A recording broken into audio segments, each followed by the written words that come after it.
Firman Tuhan katakan, kuatkan dan teguhkan hatimu. Aku tidak akan membawa kamu ke jalan pintas. Kamu tidak akan dibawa ke jalan yang shortcut, yang lebih pendek, enggak. Saya akan bawa kamu menembus hal-hal sulit.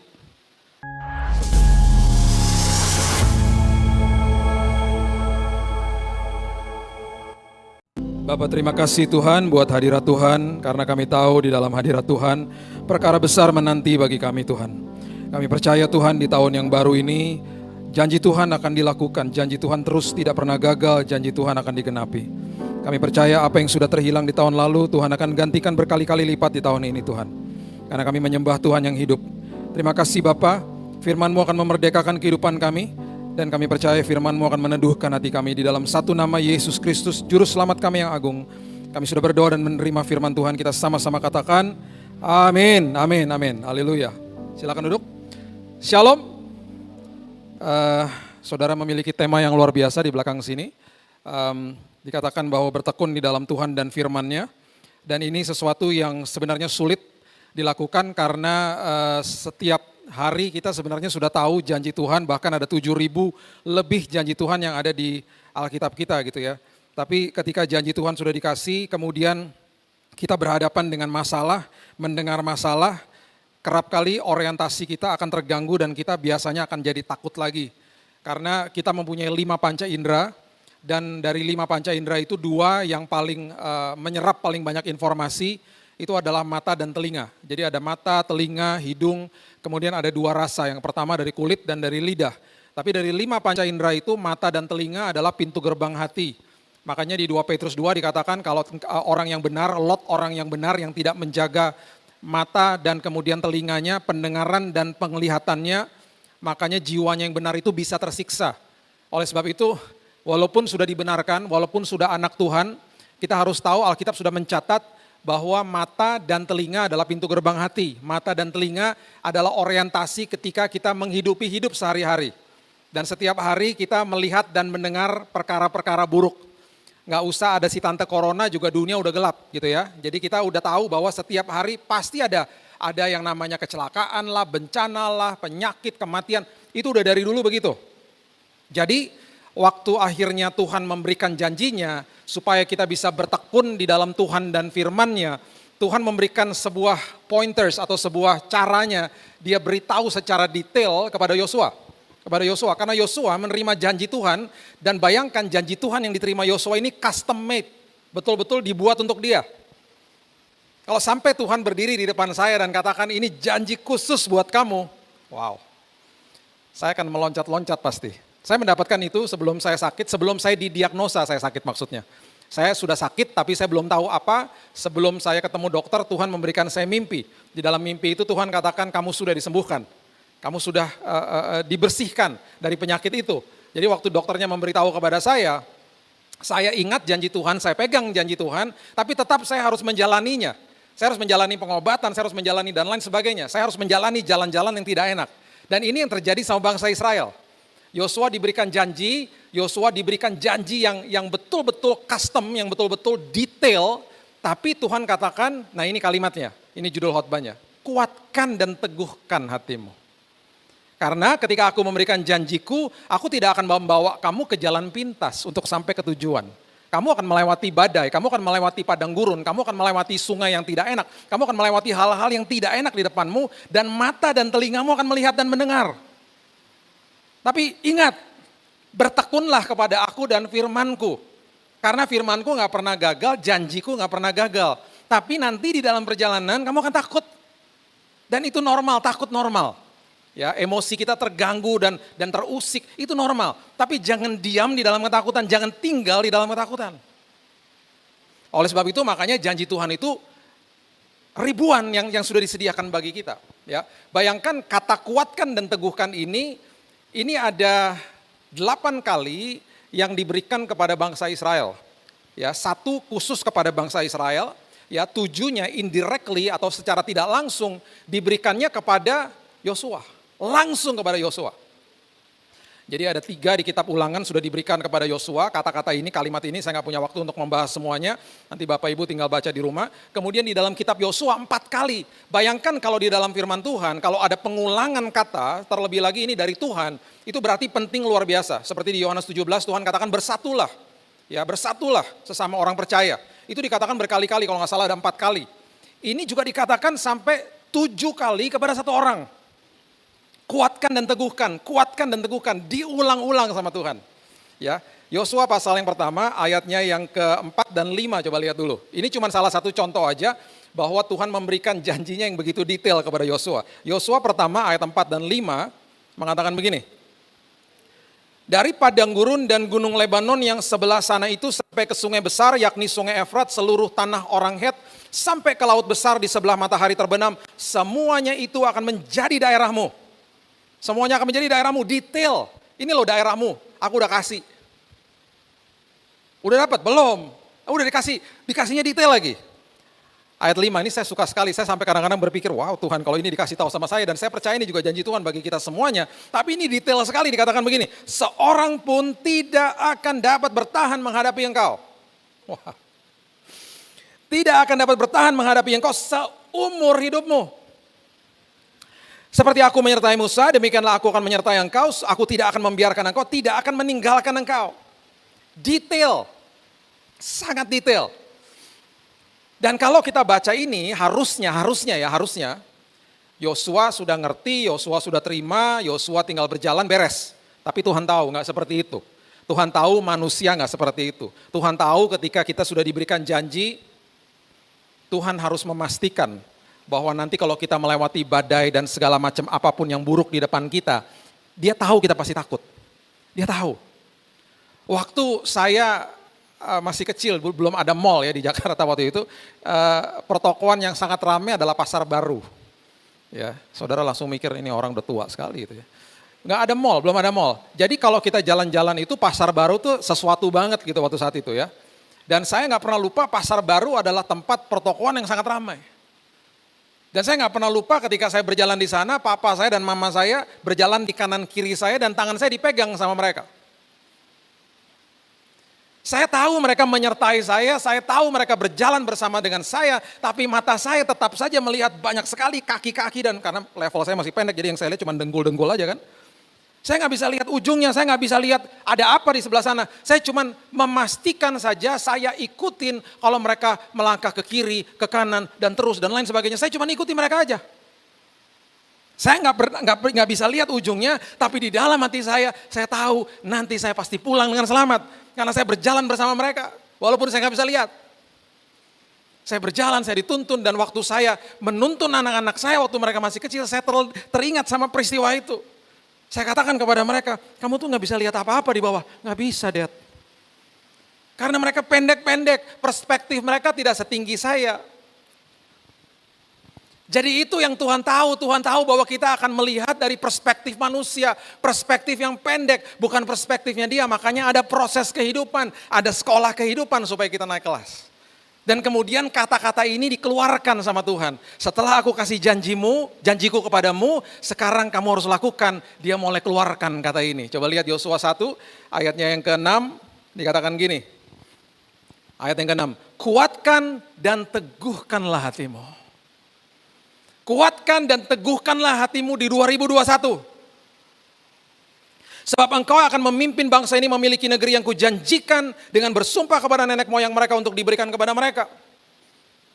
Kuatkan dan teguhkan hatimu karena kalau kita nggak pimpin bangsa, kita pimpin diri sendiri.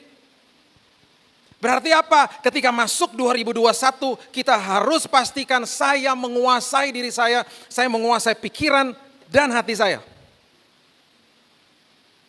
Waktu saya sudah dikasih janji sama Tuhan, tetap saya harus melewati pengobatan yang mengerikan. Tetap saya harus melewati hal-hal yang tidak enak waktu saya di rumah sakit berbulan-bulan. Firman Tuhan katakan, kuatkan dan teguhkan hatimu. Aku tidak akan membawa kamu ke jalan pintas. Kamu tidak akan dibawa ke jalan yang shortcut, yang lebih pendek, enggak. Saya akan bawa kamu menembus hal-hal sulit, menembus badai. Tapi saya pastikan, saya pegang tanganmu Dan memang akan terjadi dan kelihatan dan kedengaran hal-hal yang mengerikan di depanmu. Kamu akan melewati sungai Yordan yang begitu deras. Kamu akan mengitari tembok Yeriko. Dan ingat, jalanku bukan jalanmu. Jadi jangan mempertanyakan jalanku, yang pasti adalah nanti engkau akan sampai ke seberang dengan selamat. Engkau akan pasti masuk ke dalam tanah perjanjian. Kita juga punya tanah perjanjian masing-masing dalam hidup ini. Saya percaya 2021 kita akan melihat ujungnya. Karena kita disertai Tuhan, karena kita kuat dan teguh. Dan kita menguasai diri kita sendiri. Di tahun 1952, perenang maraton yang bernama Florence Chadwick, dia berenang dari Pulau Catalina mau ke pantai California. Dan perenang maraton seperti dia ini, kalau berenang ini bisa berkilo-kilo, puluhan kilo. Nah, waktu dia berenang dan dia sedang melakukan proses itu, di atas perahu yang mendampingi dia salah satu adalah ibunya dan beberapa kru teman-teman dia. Waktu sepertinya sudah mulai mendekat pantai California, terjadilah kabut yang tebal. Jadi dia nggak bisa lihat tujuannya. Kemudian dia mulai meragukan kekuatan dia. Dia kemudian mulai katakan kepada ibunya, saya nggak mau lagi teruskan, saya nggak kuat. Ibunya bilang, jangan, terusin aja. Dia nggak kuat. Sebenarnya bukan karena dia tidak kuat dengan fisiknya, tapi dia mulai terganggu pikiran dan hatinya karena dia melihat kabut dan dia tidak bisa melihat ujungnya. Dia tidak bisa melihat pantainya yang dia tuju. Bapak Ibu, Florence Chadwick menyerah. Dia minta diangkat ke perahu. Dan waktu Florence diangkat ke perahu itu bersama dengan ibunya, kabutnya mulai sirna, kabutnya mulai pergi. Dan waktu kabutnya sirna, dia mulai bisa melihat pantai itu berjarak hanya beberapa ratus meter saja. Dan itu jarak yang sangat gampang bisa ditempuh dengan sangat mudah. Dia begitu menyesal dan itu menjadi pelajaran hidupnya, dan kemanapun dia pergi dia selalu mempunyai kalimat seperti ini, jangan biarkan kabut kehidupan menghalangi tujuan hidupmu. Jangan biarkan kabut corona ini atau apapun yang terjadi di dunia ini sampai-sampai kamu akhirnya tidak bisa menguasai hidupmu dan kamu tidak kuat, kamu tidak percaya janjiku, kamu tidak tekun kepada firmanku dan kamu menyerah. Kita sudah diberikan kuasa kebangkitan dan bukan sekedar kuasa saja, ingat kita diberikan otoritas. Otoritas artinya power atau hak untuk menggunakan kuasa.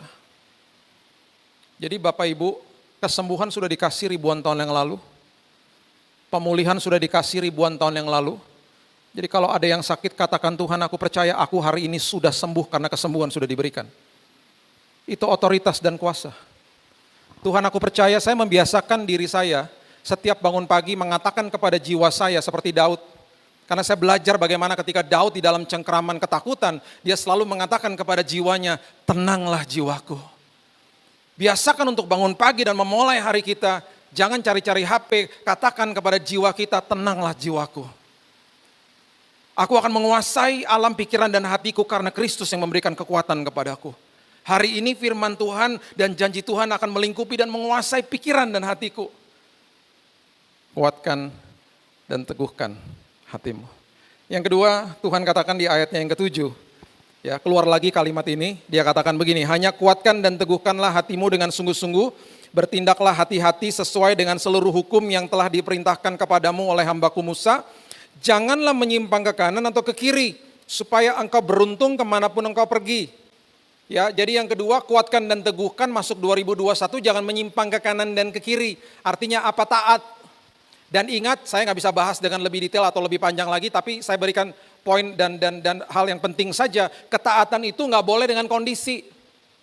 Ketaatan itu nggak boleh begini, Tuhan saya mau taat, nanti Tuhan kasih ini ya Tuhan. Gitu. Nggak gitu. Ketaatan untuk proteksi diri sendiri. Bukan berdialog dengan Tuhan dan kemudian memberikan kondisi kepada Tuhan dan melakukan transaksi sama Tuhan. Bukan.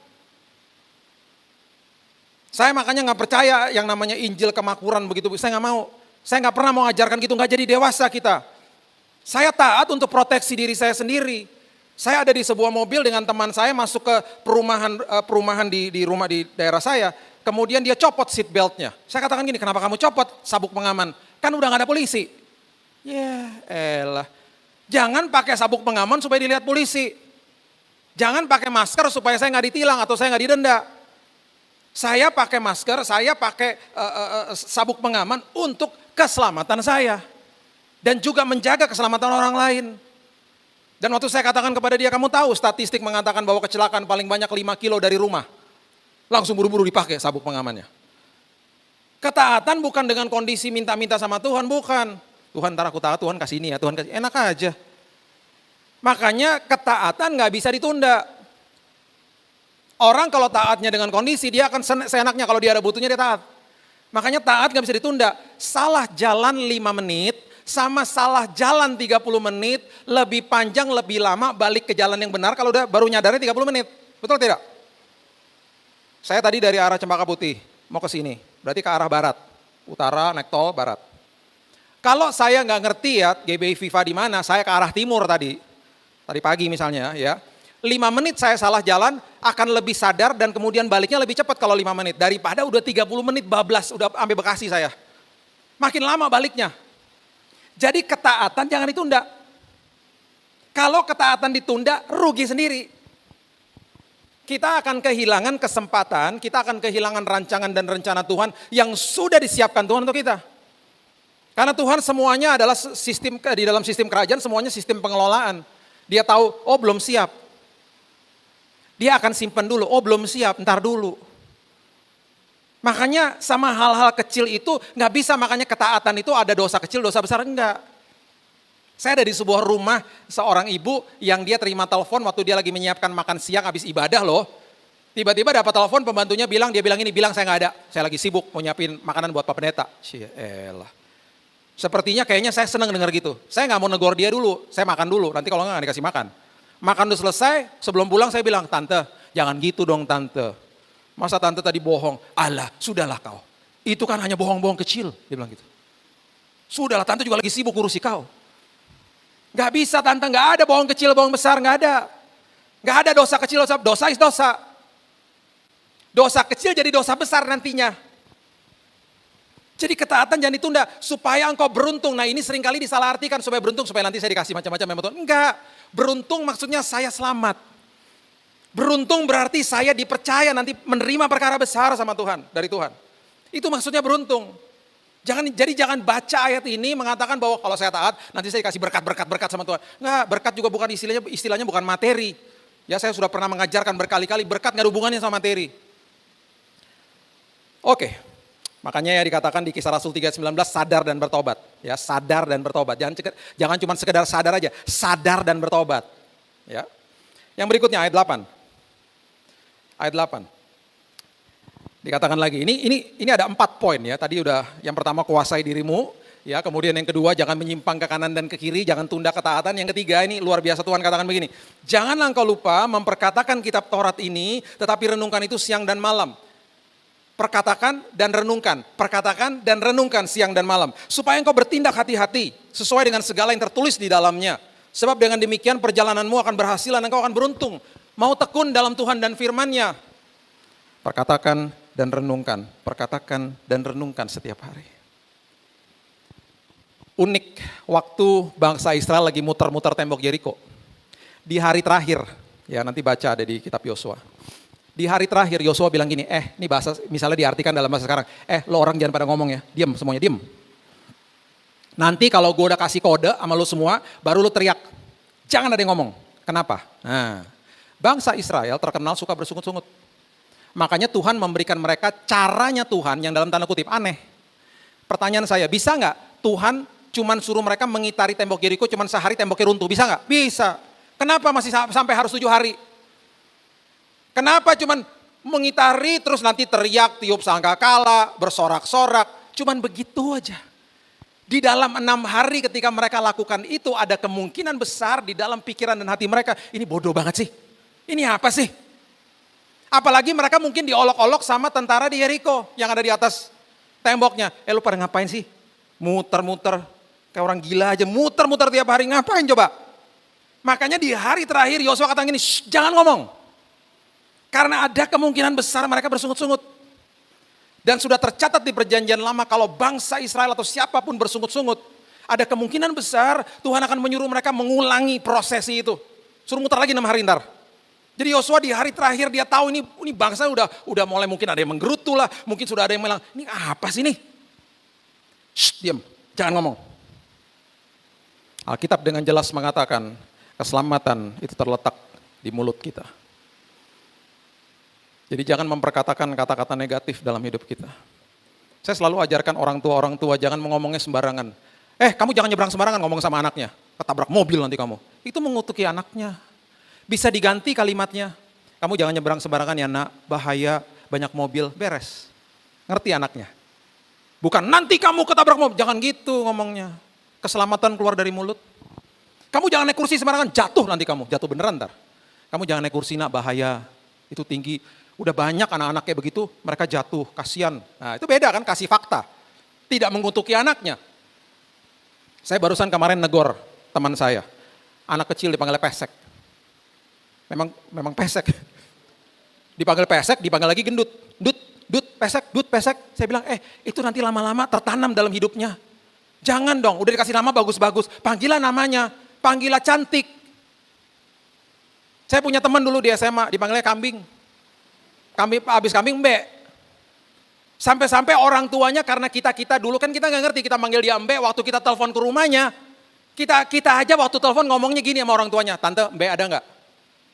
Mamanya juga mengiyakan, Mbe lagi tidur. Mamanya yang kasih nama, sampai ikut-ikutan sama kita. Mbe lagi tidur. Jangan, hati-hati dengan perkataan. Supaya kita bertindak hati-hati. Makanya waktu saya menghadapi pengobatan dan lain sebagainya, saya bilang sama istri saya, ngucap syukur. Ngucap syukur. Jangan ngeluh, ngucap syukur aja. Maju dengan ucapan syukur, nanti satu hari kita bahas tentang ucapan syukur. The power of thanksgiving. Kuasa daripada ucapan syukur, dahsyat. Perkatakan dan renungkan firman setiap hari. Ayatnya yang ke-10. Ayatnya yang ke Yosua 1, ayatnya yang ke-9 maksud saya, 9. Poin yang terakhir mengatakan begini, bukankah telah kuperintahkan kepadamu, keluar lagi kalimat ini, kuatkan dan teguhkanlah hatimu, janganlah kecut dan tawar hati, sebab Tuhan Allahmu menyertai engkau kemanapun engkau pergi. Jadi pastikan Bapak Ibu masuk ke tahun 2021, jangan kecut dan tawar hati. Saya 2 minggu lalu kehilangan salah satu sahabat saya. Saya sudah kehilangan 4 orang yang saya kenal selama musim corona ini. Karena meninggal karena corona maksud saya. Yang satu tetangga saya, satu om saya, yang satu teman saya dari pengerja gereja. Dan yang satunya lagi betul-betul sahabat teman baik saya semenjak kuliah. Dan itu waktu dia meninggal 1 hari semalam sebelum saya berulang tahun. Saya menjalani hari saya sangat tidak enak dan saya menangis terus-terusan. Saya bahkan gak bisa berdoa. Waktu malam ada mesbah keluarga, saya bilang sama anak saya, sama istri saya untuk pimpin. Saya nggak bisa berdoa, saya menangis saja. Banyak alasan kita bisa kecut dan tawar hati. Banyak juga kita disakiti sama orang-orang yang dekat dengan kita. Apalagi di zaman musim seperti ini orang makin cepat marah gitu ya. Karena tinggal di rumah cepat marah, banyak terjadi perceraian. Ya ada orang-orang yang begitu saja meninggalkan keluarganya. Perselingkuhan banyak terjadi dan lain. Ini terjadi, betul-betul terjadi di Indonesia. Jadi saya mau katakan kepada Bapak Ibu sekalian, jangan kecut dan tawar hati. Masuk 2021, jangan kecut dan tawar hati. Tinggalkan itu di tahun 2020. Kenapa? Karena di tahun 2021 ada perkara besar yang Tuhan sudah siapkan bagi kita. Ayat terakhir saya berikan kepada Bapak Ibu dari Yosua pasal yang ke-5, ayat yang ke-8 dan 9. Ya. Perhatikan kalimat ini. Perhatikan kalimat ini. Ini luar biasa karena Tuhan sudah menyediakan sesuatu yang jauh lebih indah di tahun 2021. Daripada 2020 dan karena kita semua adalah anaknya, dia memperhitungkan apa yang terhilang di tahun lalu. Semua yang terhilang di dalam kehidupan anak-anak Tuhan akan digantikan berkali-kali lipat, itu janji Tuhan. Ya, jadi apapun yang terhilang, baik itu waktu, apapun itu, ya semuanya akan digantikan sama Tuhan berkali-kali lipat. Ingat itu. Yosua 5 ayat 8 dan 9, setelah seluruh bangsa itu selesai disunat, maka tinggallah mereka di tempatnya masing-masing di perkemahan itu sampai mereka sembuh. Kenapa mereka disunat? Karena di dalam zaman perjanjian lama sunat adalah sebuah proses di mana mereka akhirnya memiliki urapan daripada Tuhan, hadirat daripada Tuhan, dan sebuah proses yang namanya sunat itu berarti mereka meninggalkan paradigma lama. Itu maksudnya. Makanya di ayat 9 dikatakan begini, dan berfirmanlah Tuhan kepada Yosua, hari ini telah kuhapuskan celah Mesir. Itu daripadamu, itulah sebabnya nama tempat itu disebut Gilgal sampai sekarang. Yang boleh masuk ke dalam tanah perjanjian bukan generasi awal. Generasi awal orang tuanya nggak boleh. Ini kan udah anak-anaknya. Anak-anaknya kan besar sama orang tuanya. Mereka diajarin paradigma Mesir. Jadi mereka disunat dulu karena mereka akan yang masuk ke dalam tanah perjanjian. Jadi waktu masuk ke dalam tanah perjanjian, Alkitab mengatakan mereka harus meninggalkan celah Mesir. Kita masuk ke dalam tahun 2021 harus meninggalkan celah 2020. Kenapa? Ini dahsyatnya luar biasa. Karena waktu mereka masuk ke dalam tanah perjanjian, roti mana di stop. Roti mana itu dikasih sama Tuhan tiap hari. Dalam tanda kutip dimanja tiap hari. Waktu roti mana di stop, itu kenapa? Karena di tanah perjanjian sudah disediakan susu, madu, dan hasil tanahnya tuh luar biasa. Tapi nggak di-drop dari surga, harus dikelola. Di tahun 2021 semuanya harus dikelola. Makanya kita diminta sama Tuhan, aku akan bawa ke dalam tanah perjanjianmu. Di situ ada susu dan madu, di situ ada perkara besar aku sudah siapkan bagimu. Tapi kamu harus jadi dewasa. Aku gak akan manja-manjain kamu lagi. Kamu harus jadi dewasa. Kamu harus mengelola hidupmu dengan lebih baik. Mengelola pikiran dan hatimu dengan lebih baik. Karena ada perkara besar yang aku akan titipkan dalam hidupmu untuk kamu kelola. Kalau kamu masih memiliki celah 2020, kamu tidak akan jadi pengelola yang baik. Tapi aku sudah sediakan yang lebih dahsyat. Susu, madu, dan hasil tanahnya lebih enak daripada roti mana.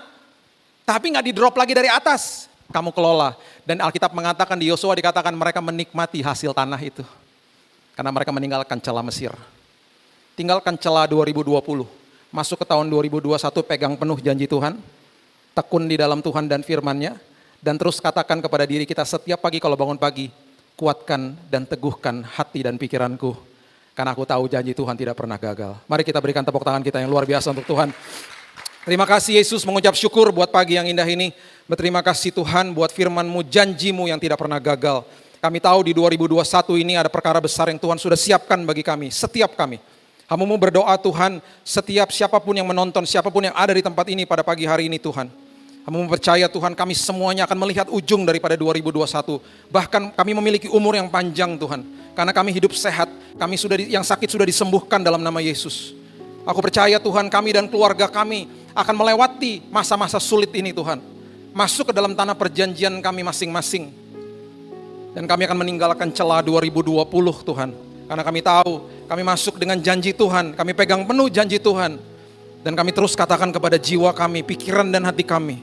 Kuatkan dan teguhkan hatiku. Kuatkan dan teguhkan hatiku. Terima kasih Bapak, meteraikan firman ini. Dan kami akan jadi pelaku-pelaku firman. Dan di ujung tahun ini kami akan memiliki banyak kesaksian. Karena kami berjalan bersama-sama Kristus. Kami mengalami Tuhan. Dan kami dibuat makin dewasa. Untuk kami mengelola kehidupan kami dengan sebaik-baiknya. Terima kasih Bapak. Di dalam satu nama, Yesus Kristus Tuhan kami. Kami sudah berdoa dan mengucap syukur. Kita sama-sama katakan, amin. Tuhan berkati.